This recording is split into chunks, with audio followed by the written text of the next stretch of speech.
वालेकुम स्टूडेंट्स। आज का लेक्चर है हमारा ब्रांचेस ऑफ केमिस्ट्री की ब्रांचेस को डिस्कस करना है। First of all first branch है हमारे पास फिज़िकल केमिस्ट्री। कहता है branch of chemistry that deals with the relationship between composition and physical properties of matter. अब फर्स्ट ऑफ ऑल मैटर क्या होता है हमारे पास, लास्ट लेक्चर में आपको बता चुका हूँ कि ऐसी चीज़ जिसका कोई ना कोई वॉल्यूम हो और वो स्पेस कवर करे। ठीक है, मैस एंड वॉल्यूम ये दो चीज़ें हमारे पास क्या कहलाती हैं, वो मैटर बताती हैं। ठीक है, वो चीज़ क्या कहलाएगी, मैटर कहलाएगी। ठीक है, अब उसकी कंपोजिशन और फिज़िकल प्रॉपर्टीज़, कंपोजिशन में आ जाते हैं कि वो चीज़ किस चीज़ से मिलकर बनी हुई है और उसकी फ़िज़िकल प्रॉपर्टीज़ क्या हैं। जैसे कि हमारे पास वाटर है, इसका फार्मूला है हमारे पास H2O, तो ये दो हाइड्रोजन से और एक ऑक्सीजन मालिक्यूल एटम से मिलकर बना हुआ है, क्या, वाटर का एक मालिक्यूल। ठीक है, तो इसकी फ़िज़िकल प्रॉपर्टीज़ में अब ये इसका कलर क्या होगा, स्मेल क्या होगी, इसकी टेस्ट क्या होगा, मेल्टिंग पॉइंट क्या होगा, बॉइलिंग पॉइंट क्या होगा, ये सारी किस चीज़ में आ जाएंगी, ये सारी फिज़िकल प्रॉपर्टीज़ होंगी। ठीक है, फिज़िकल प्रॉपर्टीज़। अब नेक्स्ट चलते हैं ऑर्गेनिक केमिस्ट्री के ऊपर। Organic chemistry study of covalent compound of carbon and hydrogens and their derivatives. Carbon और हाइड्रोजन्स से मिलने वाले कंपाउंड्स हमारे पास हाइड्रोकार्बन्स कहलाएंगे। ठीक है, हाइड्रो और कार्बन्स मीन हाइड्रोजन और कार्बन। ठीक है, एंड देयर डेरिवेटिव्स मीन इनसे जो कंपाउंड्स अखज़ होंगे, बनेंगे, वो क्या कहलाएंगे, वो उसके डेरिवेटिव्स कहलाएंगे। ठीक है, जैसे कि हमारे पास क्या है, हाइड्रोकार्बन्स में CH4 है, मीथेन, तो इससे एक नया कंपाउंड जब ये रिएक्शन करेगा Cl2 के साथ एक नया कंपाउंड निकलेगा CCl4। तो ये इसमें कार्बन है मगर हाइड्रोजन नहीं है, तो ये इसका डेरिवेटिव है किस चीज़ का, हाइड्रोकार्बन्स का। तो ये भी क्या कहलाएगा, ऑर्गेनिक कंपाउंड कहलाएगा। ठीक है, ये ऑर्गेनिक कंपाउंड्स कहलाएगा। तो इसको हम ऑर्गेनिक केमिस्ट्री को कहाँ यूज़ करते हैं, सिंथेसिस ऑफ ऑर्गेनिक कंपाउंड बनाने के लिए लिविंग थिंग्स में। ये ऑर्गेनिक कंपाउंड जो होते हैं वो नेचुरली भी पाए जाते हैं नेचर में, और इनको हम लैब में भी तैयार करते हैं। ठीक है, उसके बारे में हम जो स्टडी करते हैं वो कौन सी केमिस्ट्री कहलाती है, ऑर्गेनिक केमिस्ट्री कहलाती है। ठीक है, अब नेक्स्ट चलते हैं हम इनऑर्गेनिक के ऊपर। इनऑर्गेनिक कहता है study of all element and their compounds except those of carbon and hydrogens and their derivatives.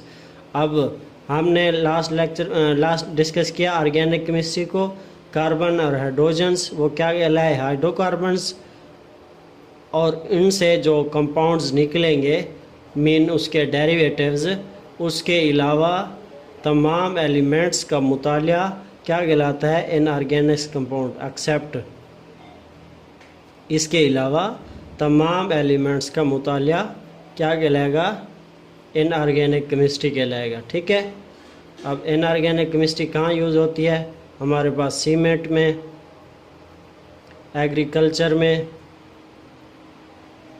Fertiliser में, तो ये सारे हमारे पास क्या होगी, इनऑर्गेनिक केमिस्ट्री होगी। और जैसे कि हमारे पास ऑक्सीजन है, हाइड्रोजन है, नाइट्रोजन है, सल्फ़र है या दूसरे कंपाउंड्स हैं, ये सारे कंपाउंड्स क्या करते हैं, एक नए एलिमेंट्स बनाते हैं। जैसे कि हमारे पास HNO3 नाइट्रिक एसिड हो गया, H2SO4 हो गया, ये सारे हमारे पास इनऑर्गेनिक केमिस्ट्री में आते हैं। ठीक है,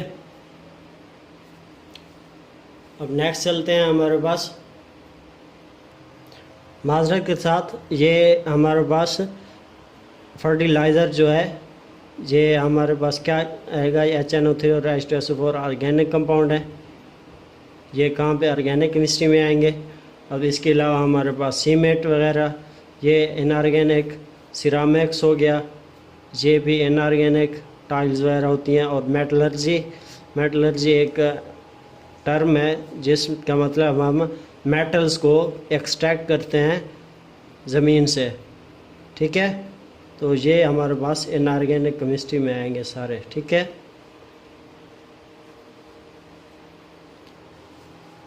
ये सारे हमारे पास सीमेंट हो गया, सिरामिक्स हो गया, मेटलर्जी हो गया, ये सारे इनऑर्गेनिक में यूज़ होंगे, ठीक है। अब नेक्स्ट चलते हैं, हमारे पास नेक्स्ट है बायोकेमिस्ट्री। इसको बायोकेमिस्ट्री में कहता है कि in which branch of chemistry in which we study the structure, composition, chemical reaction of substance found in living organisms. Living organisms mean ऐसे ऑर्गेनिजम्स जो लिविंग हो, मीन जानदार, ठीक है। उसमें उनकी स्ट्रक्चर्स के बारे में डिस्कस करना, उसकी कंपोजिशन में किस चीज़ से मिलकर बना हुआ है, केमिकल रिएक्शन वो किस किस के साथ केमिकल रिएक्ट करता है, ये सारे कंपाउंड्स ये कहाँ डिस्कस होंगे, बायोकेमिस्ट्री में डिस्कस होंगे, ठीक है। जैसे कि हमारे पास अब ये लिविंग थिंग्स में जितने भी रिएक्शंस होते हैं वो सारे हम कहाँ डिस्कस करते हैं, बायोकेमिस्ट्री में डिस्कस करते हैं, ठीक है। अब बायोकेमिस्ट्री कहाँ कहाँ यूज़ होती है, बायोकेमिस्ट्री मेडिसिन में यूज़ होती है, फूड साइंस में यूज़ होती है हमारे पास बायोकेमिस्ट्री, एग्रीकल्चर में भी बायोकेमिस्ट्री यूज़ होती है, ठीक है। ये इसका क्या हो गया, स्कोप हो गया किस चीज़ का, बायोकेमिस्ट्री का, ठीक है। इसके बाद चलते हैं नेक्स्ट, हमारे पास है इंडस्ट्रियल केमिस्ट्री। अब कहता है the study of manufacturing of chemical compounds on numerical scale is called the study of manufacturing of chemical compounds on numerical scale is called industrial chemistry. अब जो भी कंपाउंड्स हम लैब में प्रिपेयर करते हैं, लेबॉर्ट्री में, वो क्या कहलाएगा, मैन्युफैक्चर होगा, हम उसको खुद तैयार करेंगे, वो कंपाउंड्स क्या कहलाएंगे, इंडस्ट्रियल केमिस्ट्री, मीन इंडस्ट्री में बनेंगे, वो इंडस्ट्रियल केमिस्ट्री में आएंगे, ठीक है। अब इंडस्ट्रियल केमिस्ट्री में हम क्या क्या बनाते हैं, हमारे पास फर्टिलाइज़र है, वो हम लैब में तैयार करते हैं इंडस्ट्री में। हमारे पास नेक्स्ट है सोप है, साबुन बनता है, टेक्सटाइल मीन कपड़ा वगैरह जो बनता है। अब एग्रीकल्चर पेंट हो गया, पेपर हो गया। हमारे पास नेक्स्ट दूसरी चीज़ें हैं, नेक्स्ट जो भी आता है ये सारे कंपाउंड, शूज़ हो गए, इसके भी एक अलग इंडस्ट्री होती है। ये सारे कंपाउंड्स जो प्रिपेयर होते हैं वो इंडस्ट्रियल केमिस्ट्री में आते हैं, जिनको हम सनती पैमाने पर बड़े लेवल पर तैयार करते हैं, वो कंपाउंड्स इंडस्ट्रियल केमिस्ट्री में आएंगे, ठीक है। अब नेक्स्ट चलते हैं, हमारे पास न्यूक्लियर केमिस्ट्री। हम कहता है deals with the study of radio activity, nuclear processes and properties. तो ये सारा कहता है कि ऐसी ब्रांच केमिस्ट्री की जो इसको बारे में हम डिस्कस करें, रेडियो एक्टिविटी के बारे में, न्यूक्लियर प्रोसेस और उसकी प्रॉपर्टीज़ के बारे में, वो ब्रांच क्या कहलाएगी, न्यूक्लियर केमिस्ट्री के ब्रांच कहलाएगी। अब ये सारी ब्रांच कहाँ काम आती है, ये एटॉमिक एनर्जी में काम आती है, ठीक है।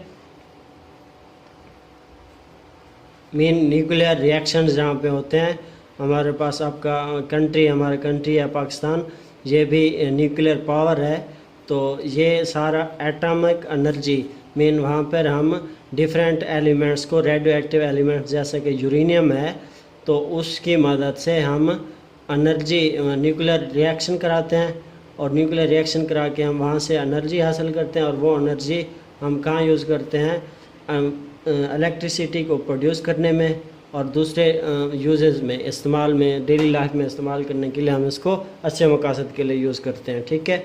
एटॉमिक एनर्जी में न्यूक्लियर रिएक्शन होते हैं, ठीक है। अब हमारे पास नेक्स्ट आता है, हमारे पास इससे हम क्या कर सकते हैं, प्रिजर्वेशन ऑफ फूड, फूड को प्रिजर्व कर सकते हैं।